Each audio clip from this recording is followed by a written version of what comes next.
Hello guys, last chapters లో Gerald ని ఇట్సుగయ తన ఫైనల్ బాంక రిలీజ్ చేసి ఇంకా బ్యాక్యో కూడా తన అల్టిమేట్ టెక్నిక్ కూడా రిలీజ్ చేస్తాడు గెరాడ్ మీదకు.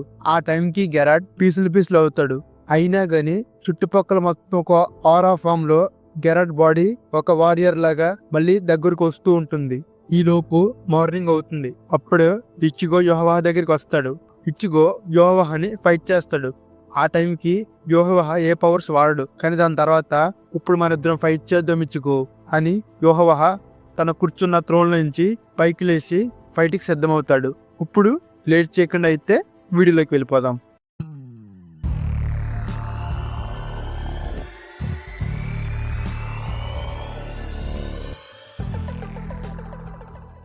ఇచ్చుగో అక్కడ ఉన్న గోడ మీదకి వెళ్లి పడతాడు. ఒరేహిమే కురసాకి కున్ అని ఇచ్చుకో దగ్గరకు వస్తుంది. ఇప్పటిదాకా మనం మాట్లాడుకున్నది నేను ఎంజాయ్ చేశాను ఇచ్చుకో. Bleach chapter 674 father 2. ఇప్పుడు మన ఇద్దరం బ్యాటిల్ చేద్దాం అని యోహవహ తన త్రోన్ నుంచి లెగుస్తూ ఉంటాడు. ఇచ్చుకో కింద పడి ఉంటాడు. ఇచ్చుకో దగ్గరకు ఒరేహిమే వస్తుంది. ఇచ్చుకో యోహవహని చూసి వెంటనే యోహవా దగ్గరికి వెళ్తాడు. కానీ యోహవహ దగ్గరికి చేరుకునే లోపే యోహవహ దగ్గరున్న డార్క్నెస్ ఇచ్చుకొని యోహవహ దగ్గరికి వెళ్ళనివ్వకుండా చేస్తుంది. ఇంత రెక్లెస్ అటాక్. పైగా నువ్వు ఒక అమ్మాయిని తీసుకొచ్చావు ఏ కారణం లేకుండా. నీ కోపం మొత్తం పోయిందా? కొద్దిగా పేషెన్స్ తో ఉండిచ్చుకో. యోహవహ అని తన డార్క్నెస్ తో ఇచ్చుకొని అటాక్ చేస్తాడు. ఇంకొంచెం సేపట్లో నువ్వు అల్టిమేట్లీ నాతో కలిసిపోతావు. కంగారు పడాల్సిన పని ఏమీ లేదు. నీ మరణం తథ్యం. కానీ నీ నుంచి నేను ఎన్నో మిరాకిల్స్ ఎక్స్పెక్ట్ చేస్తున్నా అని యోహవహ అంటాడు. ఏంటి పేషెన్సా?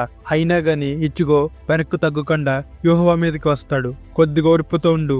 నీ ప్రాణాన్ని నువ్వు అలా విసిరేయకు. నీ బాడీ, నీ పవర్ నీ ఒక్కడిది కాదు. నేను నీ పూర్తి శక్తిని చూద్దాం అనుకుంటున్నా. నువ్వు చనిపోయే ముందు ఇచ్చుకో అని యోహవా అంటాడు. రెంజీ రుకియా ఆ గెరాడ్ ని అటాక్ చేద్దాం అనుకునే టైంకి గెరాడ్ వాళ్ళిద్దరిని అటాక్ చేస్తాడు తన చేతితో. ఆ టైంలోనే బ్యాక్యా వచ్చి రెంజీ రుకియాని కాపాడి మీరిద్దరూ కురోసాకి దగ్గరికి వెళ్ళండి అని బ్యాక్యా అంటాడు. అప్పుడే రుకియా బ్రదర్ ఆ రైచు చూసావా అని రుకియా అంటుంది. అప్పుడే బ్యాక్యా తను ఆల్రెడీ యోహవహని బ్యాటిల్లో ఫేస్ చేస్తున్నాడు అని బ్యాక్యా చెప్తాడు. అప్పుడే రెంజీ రుకియా సడన్ గా ఫీల్ అవుతారు. అప్పుడే రుకియా ఆలోచిస్తూ ఉంటుంది. బ్యాక్యా నేను చెప్తుంది ఏంటంటే కురోసాకి మీ స్ట్రెంత్ అవసరం ఉంటుందని కాదు. నేనేమంటున్నానంటే మీ అవసరం ఇక్కడ లేదు. మీకు ఇప్పుడు అర్థమవుతుందా అని బ్యాక్యా చెప్తాడు. ఎస్ కెప్టెన్, మా గ్రాటిట్యూడ్ మీకుంటుంది అని రుకియా రెంజీ ఇద్దరు ఇచ్చుకోవైపు బయలుదేరతారు. బ్యాక్యా మళ్ళీ టోషిరో దగ్గరికి వస్తాడు. Welcome back. నీ కైండ్నెస్ ని వాళ్ళు చూసినట్టున్నారు. అట్లీస్ట్ నువ్వు రైట్ చాయిస్ చూస్ చేసుకున్నావు. వాళ్ళిద్దరు కురోసాకి దగ్గర ఉండాలి. నాకు తెలీదు నువ్వు ఎప్పుడన్నా సోల్ రిప్పర్ అకాడమీని అటెండ్ అయ్యలేదు. కానీ నేనున్నప్పుడు నా సుపీరియర్ కోసం లేకపోతే నా ఫ్యామిలీ కోసం నేను ఫైట్ చేయలేదు. సోల్ రిప్పర్ అనేవాడు తన లైఫ్ ని, తన ఫ్రెండ్స్ ని, హ్యూమానిటీని ప్రొటెక్ట్ చేయడానికి తన లైఫ్ మొత్తాన్ని ఇవ్వాలి. మనం ఇంకా కురోసాకి అలైస్ కావచ్చు, కానీ వాళ్ళు ఇచ్చుకో స్నేహితులు అని టోషిరో అంటాడు. రుకియా రెంజీ ఇచ్చుకో బయలుదేరతారు. వాళ్ళు ఒక ట్రూ సోల్ రిప్పర్ లా ఫైట్ చేస్తే వాళ్ళు డౌట్ లేకుండా ఇచ్చుకో సైడే ఉండాలి అని టోషిరో చెప్తాడు.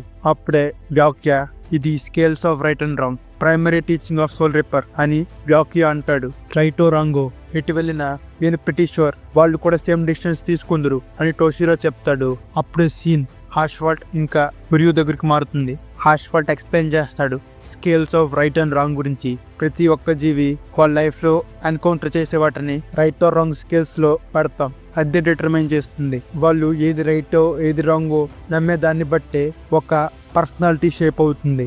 ఆ షేపే ఒక వ్యక్తి అవుతాడు. నువ్వు కూడా సేమ్ ఇషుడౌరియు, కానీ నేను నీ షేప్ ని చూడలేకపోతున్నా. అసలు నువ్వెవరివి ఇషుడౌరియు? నాకు చెప్పు. అసలు నీ హార్ట్ ట్రూ డిజైర్ ఏంటి? నీ లైఫ్ మొత్తాన్ని ఆ హ్యూమన్స్ కోసం, సోల్ రిప్పర్స్ కోసం వృధా చేస్తున్నావా అని హాష్వాల్ట్ అడుగుతాడు. మరియు నువ్వు నిజంగానే అడుగుతున్నావా? నేనెవర్నా? నేను ఎలా చెప్పగలను దానికి ఆన్సర్ అని ఉరియు పైకి లేచి తన చేతుల్లో ఒక ఇంచి బౌన్ సమ్మన్ చేస్తాడు. నువ్వు వేసిన ప్రశ్నకి సమాధానం చెప్పాలంటే అది ఈ బ్యాటిల్ తర్వాతే తెలుస్తుంది అని ఉరియు అటాక్ చేస్తాకు సిద్ధపడతాడు. ఓ అవునా అని హాష్వాల్ట్ అంటాడు. కరెక్ట్గా ఒక కాయిన్ పడుతుంది. అక్కడికే ఉరియు వాళ్ళ డాడీ రుయికెన్ ఇంకా ఇచ్చుగో వాళ్ళ డాడీ ఇషిన్ సమ్మన్ అవుతారు. ఇషిన్, నేను నిజంగానే సర్ప్రైజ్ అయ్యా. అన్ని సంవత్సరాల పాతదైన ఈ ఎంట్రీ పాస్ ఇంకా ఫంక్షనింగ్ లో ఉంది. దీనికి నువ్వు మీ ఫాదర్ కే థ్యాంక్స్ చెప్పుకోవాలి రుయికెన్. దీన్ని దొంగలించినందుకే తను ఎగ్జైల్ లో ఉన్నాడు. నిజంగానే థ్యాంక్స్ చెప్పుకోవాలనుకుంటా. ఫర్ ద ఫస్ట్ టైం ఎందుకు పనికిరాని మా ఫాదర్ దొంగతనాల వల్ల నేను థ్యాంక్ఫుల్ గా ఫీల్ అవుతున్నా అని రుయికెన్ అంటాడు. ఇలాగే నా మాట్లాడేది మీ ఫాదర్ గురించి, అందుకే నీ కొడుకు కూడా నేను రెస్పెక్ట్ చేయడు అని షిన్ రుయికెన్ తో అంటాడు. మరియు తన క్విన్సీ బోని హాష్వాల్డ్ కి ఎదురుగా ఏం చేసి అటాక్ చేయడానికి రెడీగా ఉంటాడు. హాష్వాల్డ్ ఎదురుగా ఉంటాడు. మరియు నేను నిన్ను ఒక ప్రశ్న అడగనా, నువ్వెందుకు నన్ను అడుగుతున్నావు నేను ఎలాంటి రకమైన వ్యక్తినో అని? నీకు అలాంటి వాటికి ఇంట్రెస్ట్ ఉండదు కదా. నీ మెయిన్ ఆబ్జెక్టివ్ ఏమై ఉండొచ్చు అంటే నన్ను డిఫీట్ చేసి నువ్వు యెహోవా దగ్గరికి వెళ్ళాలి, కానీ ఆ పని వదిలేసి నన్ను ఎందుకు ఇలా క్వశ్చన్ చేస్తున్నావు అని ఉరియు హాష్వాల్డ్ని అడుగుతాడు. హాష్వాల్డ్ దాన్ని మళ్ళీ రిపీట్ చేయనివ్వకు, నేను ఆల్రెడీ చూసా ఏం జరుగుద్దో, వాళ్ళందరూ చనిపోతారు, నేను ఎంతసేపు టైం స్పెండ్ చేసి నీతో ఆడుకున్నా, హిస్ మెజెస్టీ డేంజర్ లో ఎప్పుడు ఉండరు అని హాష్వాల్డ్ సమాధానం చెప్తాడు. మరియు అయితే నువ్వు ఆల్రెడీ చూసావా, కానీ నువ్వు చూసిన ఫ్యూచర్ చేంజ్ అవ్వచ్చు కదా, ఇప్పుడే నువ్వు సర్ప్రైజ్ అయ్యావు కదా నేను చూస్ చేసుకున్న డెసిషన్ బట్టి అని రియో అడుగుతాడు. అవును చేంజ్ అవ్వచ్చు, నేను మెజెస్టీ పవర్ ద్వారా చేసి ఉండొచ్చు, కానీ నేను ఆ పవర్ ని పర్ఫెక్ట్ గా యూజ్ చేయలేను, కానీ మెజెస్టీ దాన్ని డిఫరెంట్ గా యూజ్ చేస్తారు. ఇంకా చెప్పాలంటే ఆల్మైటీ ఒక టెరిఫైయింగ్ పవర్ ఏంటంటే అది ఫ్యూచర్ ని ఒక్కటే చూడదు అని హాష్వాల్డ్ అంటాడు. అసలు నువ్వేం మాట్లాడుతున్నావు అని ఉరియు ఆశ్చర్యపోతూ చూస్తాడు. మన బ్యాటిల్ అయిన తర్వాత నేను ఎక్స్ప్లెయిన్ చేస్తా అని హాష్వాల్డ్ తన స్వాడ్ని తీసి, ఇప్పుడు నువ్వు పొసెస్ చేసిన స్కిల్స్ అన్ని వే అవుతాయి షిడౌరియు, ఈ పాత్రలో నుంచి నువ్వు మళ్ళీ వెనక్కి వెళ్ళలేవు అని హాష్వాల్డ్ అంటాడు. Bleach chapter 675 blood for my bone. Ichigo Yhwach దగ్గర నుంచి వెనక్కి వెళ్తూ ఉంటాడు. ఇచిగో దగ్గరికి ఓరిహిమే వస్తుంది. కురసకి కొంచెం సేపు కామ్ అవ్వు అని ఓరిహిమే చెప్తుంది. అప్పుడే ఇచ్చిగో ఓరిహిమేని చూసి ఆయన కానీ వెళ్ళకుండా యెహోవా దగ్గరికి వెళ్తాడు.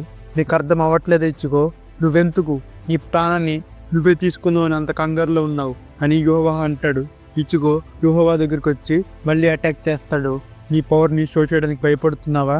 నువ్వు అలా భయపడితే నేనే ఆ పవర్ని నీ దగ్గర నుంచి తీసుకుంటా. కానీ ఇచ్చిగో నిజంగానే పరిస్థితులన్నీ ఎలా అవ్వాలని నువ్వు కోరుకుంటున్నావా? నువ్వు ఇప్పుడే చనిపోతే హ్యూమన్ వరల్డ్ ఇంకా సోల్ సొసైటీ రెండు డిస్ట్రాయ్ అవుతాయి. వాటి అన్నిటినీ నేనే అంతం చేస్తా. నువ్వు ఈ విషయాన్ని నిజంగానే యాక్సెప్ట్ చేస్తావో ఇచ్చిగో అయ్యో అంటాడు. ఆ టైంలోనే ఇచ్చిగో వెనక్కి డార్జ్ అయ్యి ఫ్లిప్ వేసి వెనక్కి వస్తాడు. ఇచ్చిగో పైన ఓరిహిమే ఒక బ్యారియర్ వేస్తుంది. చూస్తున్నావు ఇచ్చిగో, నీ అలై ఆయన ఆ అమ్మాయి కూడా నువ్వు జాగ్రత్తగా నీ డెసిషన్ ని రీకన్సిడర్ చేయాలని కోరుకుంటుంది. తను ఈ వుడ్స్ ని హీల్ చేసుకుని ఫైట్ చేయంటుంది. దానికి ఆన్సర్ చేయించుకో. ఓవర్లెస్ వల్ల వాయిసెస్ కి నువ్వు సమాధానం చెప్పాలి. నువ్వు ఇలాంటి వీక్ వాళ్ళ కోసం ఫైట్ చేయి, కానీ ఈవెన్చువల్ గా వాళ్ళ బ్రెత్ ని నేనే తీసుకుంటా. ఫైట్ చేయి, నుంచో, చనిపో అని యెహోవా అంటాడు. ఇచిగో అలా అటాక్ చేస్తూనే ఉంటాడు, కానీ యెహోవా డార్క్నెస్ దాటి వెళ్ళలేకపోతాడు. అప్పుడే యెహోవా ఇచిగో వైపు ఫుల్ గా అటాక్ చేయకపోతే ఓరిహిమేని పిలుస్తాడు. ఓరిహిమే ఇచిగో ముందుకు వచ్చి బ్యారియర్ వేస్తుంది. థ్యాంక్స్ ఓరిహిమే అని ఇచిగో ఓరిహిమేకి థ్యాంక్స్ చెప్తాడు. ఐఎమ్ గ్లాడ్ నేను నీ మూమెంట్స్ తో కీప్ అప్ అవ్వగలుగుతున్నా. నిన్ను చూస్తున్నప్పుడు ఏదో రెక్లెస్ గా ఫైట్ చేస్తున్నట్టు లేవు, నువ్వు ఒక రీజన్ తో ఫైట్ చేస్తున్నావు అని అనిపిస్తుంది అని ఓరిహిమే ఇచిగోతో అంటుంది.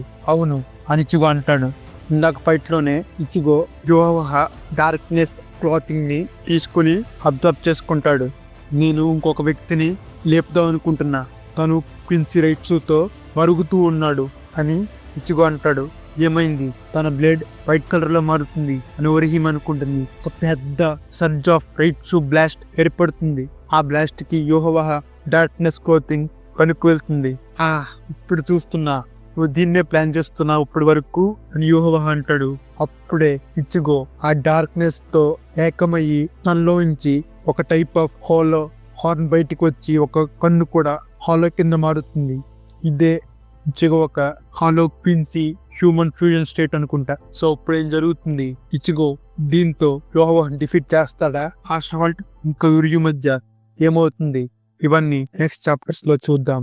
ఈ వీడియో మీకు నచ్చినట్టయితే లైక్ చేసి సబ్స్క్రైబ్ చేయండి. ఇంకా మళ్ళంటి అనిమీ ఫ్యాన్స్ అందరికి షేర్ చేయండి గాయస్. అలాగే ఈ వీడియో ఎలాగుందో కామెంట్ చేయడం బట్టికి అస్సలు మర్చిపోవద్దు. So this is extremer signing off. Piece.